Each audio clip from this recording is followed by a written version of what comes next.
पुनर्वसन झालं, इतर तावड्याचं पुनर्वसन झालं, तुम्ही पक्षात थांबले तर तुमचे पुनर्वसन झालं असतं. नाही, कसं आहे की पक्षामध्ये थांबलो असतो पेक्षा मला राजीनामा द्यायला लावला तो मूळप्रमाणे एक षडयंत्र रचून मला माझा राजीनामा घेतला. वास्तविक काही दोष नव्हता. आता तुमच्याकडे एवढे आरोप केलेले माणसं आहेत, माझ्यावर नुसता आरोप झाला माझा राजीनामा घेतला दुसरे पुरावा काही नाही. त्यावेळेस पुरावा काही नाही, अजून पुरावा काही नाही, नुसता राजीनामा, आरोप झाला आणि दुसऱ्या दिवशी राजीनामा. मग ज्या माणसानं 42 वर्ष हमाली केली तर नुसता आरोप झाला, आता तुमच्यावर आरोपने सिद्ध झाल्यावरही तुम्ही आहे ना. मग माझं म्हणणं असं आहे त्या ठिकाणी की त्यानंतर जी मला वागणूक दिली ती अत्यंत अपमानास्पद.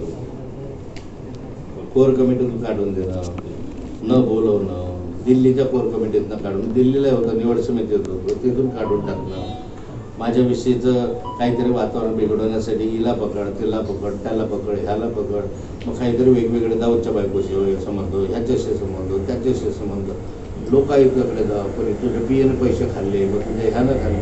कशासाठी एवढी बदनामी करतो? जरूर तथ्य निघालं का काही नाही. मग त्यामुळे मी वारंवार माझ्या भाषणातून हे सांगत होतो. अगदी माझं जर भाषण तुम्ही परळीचं ऐकलं असेल 1 वर्ष आधीचं, तर म्हटलं तुम्ही मला ढकलता आहात. माझी इच्छा पक्ष सोडायची नाही, पण तुम्ही मला ढकलता आहात. आम्ही कार्यकर्त्यांना तुम्ही माझा भरोसा धरू नका, हे माझे शब्द आहे. आणि त्याच्यानंतर 1 वर्षाने मी पक्ष सोडला. मग अपमान किती सहन केला याच्यात मर्यादा आहे की नाही. मी काय चोर, उचका, बदमाश, कोण्या पोरी आणला फळदापूरला की इकडच्या तिकडे गेलेला, तसं काही नाही का. मुख्यमंत्री पदाचे दावेदार होते तुम्ही. मुख्यमंत्री पदाचा दावेदार होतो म्हणूनच ते छळणं चालू. माझी सगळी पिलावड जेवढी होती ती माझ्या अंगावर उठली. ज्या पिलांना मी दूध पाजलं, मोठं केलं, ते सत्यासाठी लाचार झाले ना, तत्वासाठी नव्हते, सत्यासाठी होते.